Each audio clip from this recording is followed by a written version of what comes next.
Hi, and welcome back to Guitars and Coffee. By the way, coffee. As you see, there is not much left, so I actually recorded this whole video and forgot to put on the microphone. So I'm doing it again. I'm learning.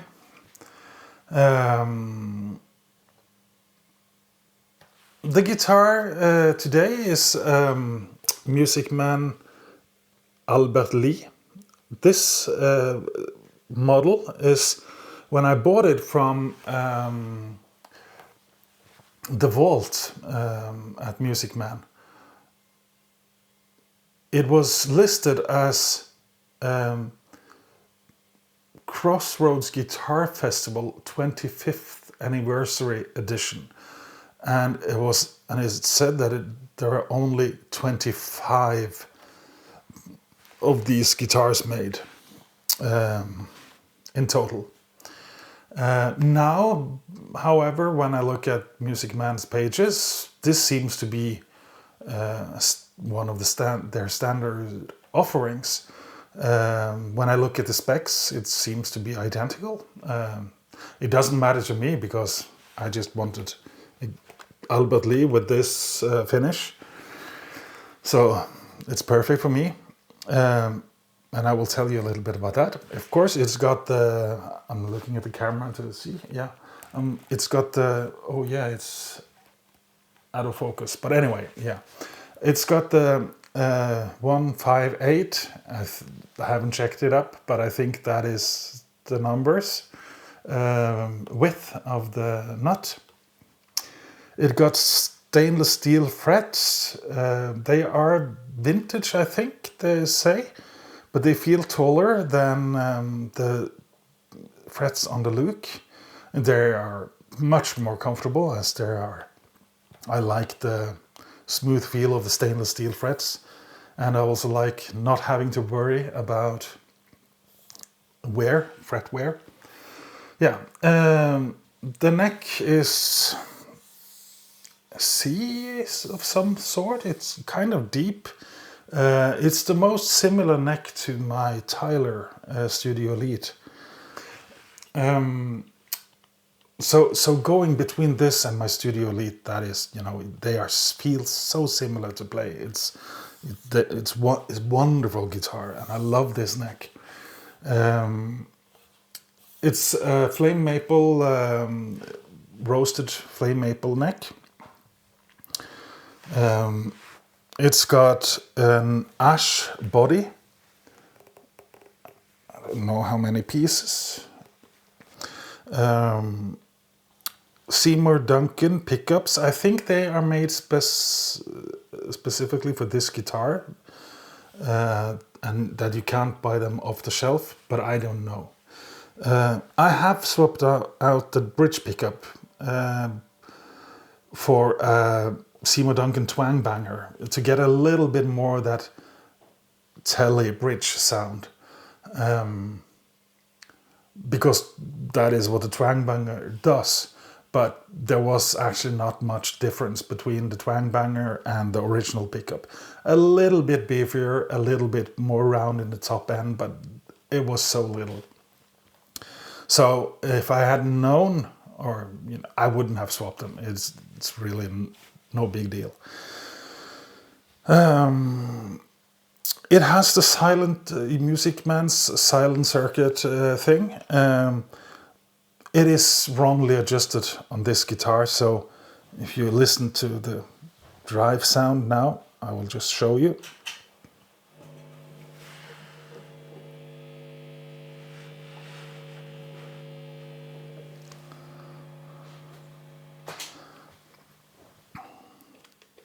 Yeah, there is a little bit more hum and noise than it should be. So next time I'm changing strings, I will also get the pickguard off and adjust that noise cancellation thing. I don't know how much that, if it has anything to, if it will affect the sound of the guitar or anything. It's hard to A/B it because I have to have the strings off to adjust it. So I really don't know if it makes any difference to the sound. But the guitar sounds good. It's I really like it, and this it is almost perfect enough to be my main guitar. But I need an HSS setup in my main guitar. Although most of the time I would make do with this, at least together with the Ecstasy, because it's got so much gain available. But yeah, and of course, yeah, it's got the wonderful Music Man bridge tremolo system that stays in tune. It's precise. It flutters. I just love it. As I mentioned before on the Luke, this is my favorite non-locking trem system of all. It's perfect. Just love this guitar. I have been thinking about putting in a full-size humbucker. I need to route underneath here if I do that. But then I will lose my only Strat because I don't have any Strats with 3 single coils. The only Fender I've got has HSS. My Silhouette Special has HSS, and my Tyler Studio Elite has HSS. So this is the only guitar I've got with three single coils. But yeah, it would be a great guitar with HSS. Maybe I should get another one and do that. Yeah, I doubt it. I've got the Studio Elite. So that's the guitar. But in my previous videos, I haven't really talked about the rest of the gear I'm using here. So I'll do that in this video, so it will be a little bit longer. And I won't film it, I will just put in pictures so that you can see it. But yeah, and I need some more coffee before I start. That's it. I run out of the guitar into my volume pedal, which is a Lele Volume S, the small volume pedal. And then straight out of that into the input of my one of my Bogner Ecstasy 3534. I got 2 of them, and they are both the 35 watt version. So into that, and then from the send of my main amp into my Supro Clean Boost. I use that just to give a volume lift on solos. But when I'm playing at home, I'm also using it as a master volume for both my amps. So I don't have to go on the backside and adjust the master volume on them. So I just balance them, and then I have the master volume on the boost pedal. So the cool thing about it, I can turn it down all the way to 0. So when I'm going live or using this as a solo boost, I could also just set the amplifiers on the volume that I want to have for my lead tones, and then I can just drop the volume down for my rhythm tones and just turn off the boost when having solos. And that is also cool because, English. Sorry, I won't go further into it because of English. Anyway, it's going from the Supro Boost into my Universal Audio Delverb. Delverb is much easier in Norwegian. Delverb. And that is my absolute favorite delay and reverb pedal. And it's my favorite delay pedal and my favorite reverb pedal. Because most of the time I'm running mono.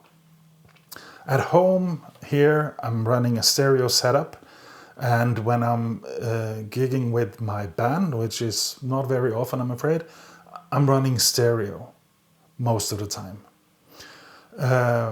So then I'm running 2 amps. But when I play in my local church or at the cafe where I used to play every Monday, I'm always running mono, just simple. And when I'm doing, small gigs or sit-ins, or I don't know what you call them in English, but anyway, I'm mostly running mono, and the Delverb is just perfect. I get better reverbs out of that than I get out of my Golden, Universal Audio Golden. It should be able to do the same thing, I guess, but I can't get it to sound as good as the Delverb, so I really recommend the Delverb. Also, the delay is wonderful. In mono, I usually use the Memory Man emulation. In stereo, I use the precision delay. But when I'm running mono, as you would have seen from the picture, I'm also running the Starlight, Universal Audio Starlight. And that is because if you go to the app, and you can get a preset that is called, I think it's called Circular. And you can get a circular delay that is really nice. It's not a perfect replication of the Lexicon PCM 70 circular delay, which is just the best. But it's good. It's really good. So I use that, and as an always-on delay, I of course, if I'm doing funky rhythm stuff, I will turn it off. But most of the time, it's on all the time. And I never use a tap tempo on it. Just leave it at the same settings as the circular delay in the PCM 70. I just tried to copy it as much as I could. And it's just on in the background. If I want to add more delay, I could add the Delverb delay just in center, and together with the Starlight, it gets it's really cool. Yeah, I haven't set it up for that now. You can listen to it, see what happens.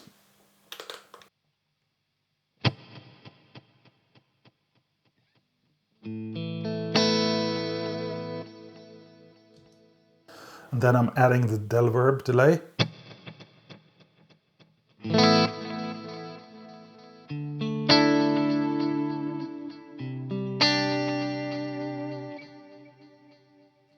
Yeah.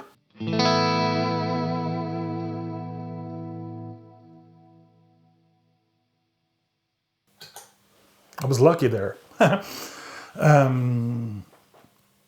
But they just sound really good.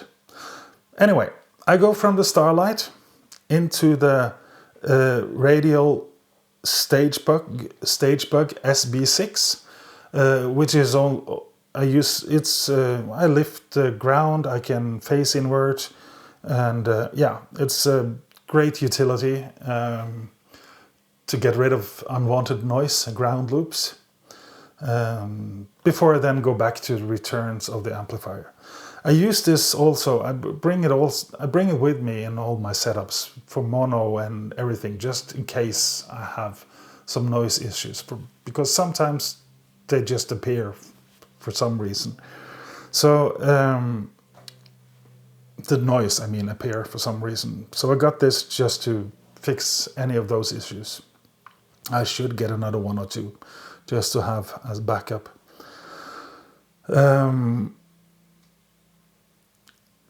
And then, it goes into the speaker cabinets from the amplifiers. I've got two different speaker cabinets here in this setup. As it's recording, it's not that important that they are the same size. So I've got one Bogner 212. It's the 212 OS oversized with the vintage 30 speakers. And I've got the 112C, which is the 112 closed back with a cream back 65. And it's this is a ported cabinet. So Bogner warns about changing the speaker in it because it might not behave as it's supposed to because of the porting is matching the original speaker. I haven't tried. When people give warnings like that, I tend to listen to it and I don't change the speaker. I would like to have, I'm planning to buy another one of those cabinets for the stereo in smaller setups or smaller venues. And I would like to have a vintage 30 in one of them, so maybe I will try to see how it works. But we will see. I also want to get another 212 and have creambacks in one of them, or mix and match and have creamback and vintage 30 in both, just to, if I just take one cabinet, I still get the blend of those two speakers. Because I really like the mix of those two. It sounds really good together, full. I haven't tried it though in one cabinet, so I don't know how they balance together in a cabinet. When I'm running different speakers in different amplifiers, I can adjust the level on each amplifier and balance it. So yeah, I really don't know. That is the speakers. And then it goes from there into my Sennheiser E906 microphones, one on each cabinet. And into my Apollo X8P. And I'm using just the Neve. Oh, this drum stool is not very comfortable. I used the Neve, one of the Neve preamps, the simple one with just a gain thing. I don't know if it makes a difference. I haven't checked. I just heard that that's cool to do, so I put it on there.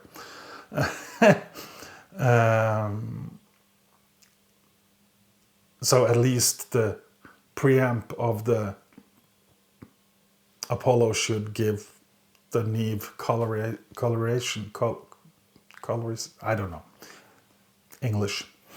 And then into Logic.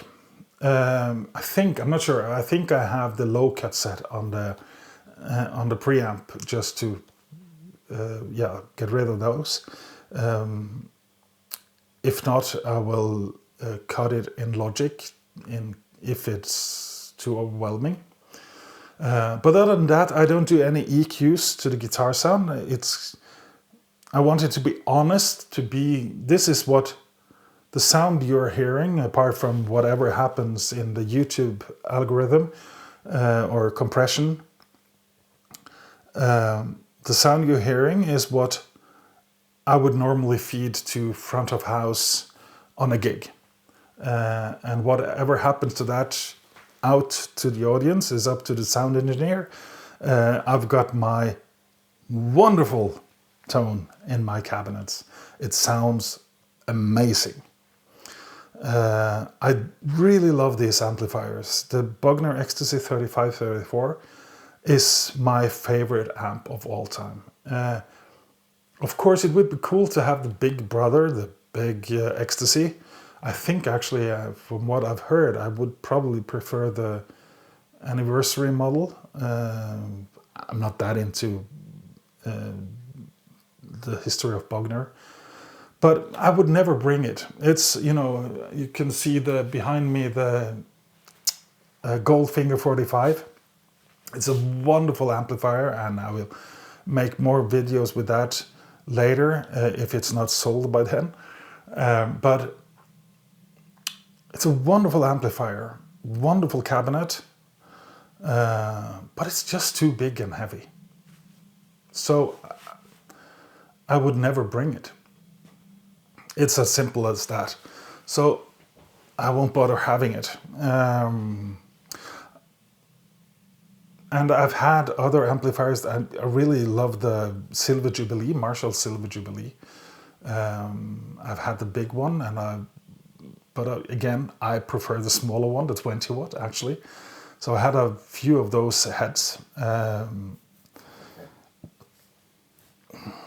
Cool amp I would like to have again, but it would never replace the Bogner, so it really doesn't matter. I only use 3 sounds mostly. It's I do occasionally throw on some effects on my big board, which I rarely use.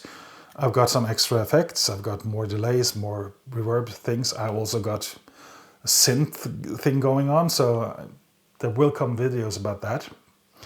But this setup is my main setup, and mostly I use mono setup, as I already explained.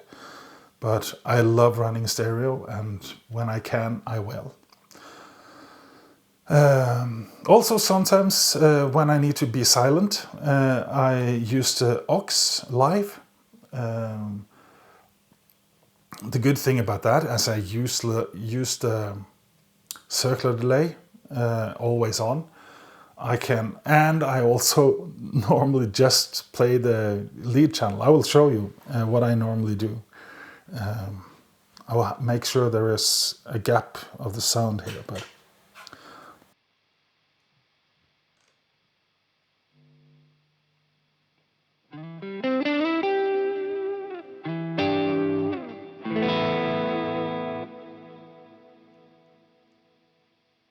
I'm now on the lead channel, just turning down the volume with the volume pedal.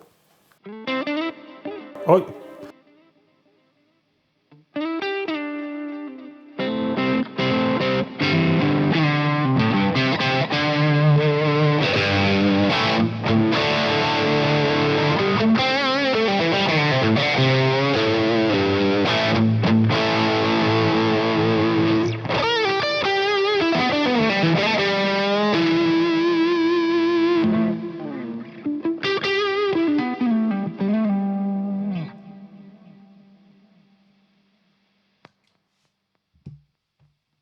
And using the circular delay in the aux, because the aux can also do the same circular delay as the Starlight.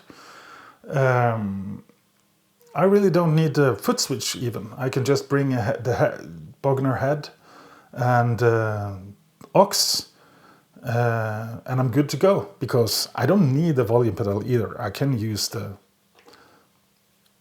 volume control on my guitar. So yeah, that's a simple, direct setup. But if I can use a speaker, I will use a speaker. I also got a simpler setup with a Bogner New Yorker. I have fallen in love with Bogner. Yeah, not the man though, the amplifiers. So I've got a little Bogner New Yorker where I have a simple pedal board with a volume pedal, a Fender Pugilist distortion, a clean boost, and a Delverb. I will show you that later. Yeah, this is a long video, so I'm sorry about that, or I'm not really sorry.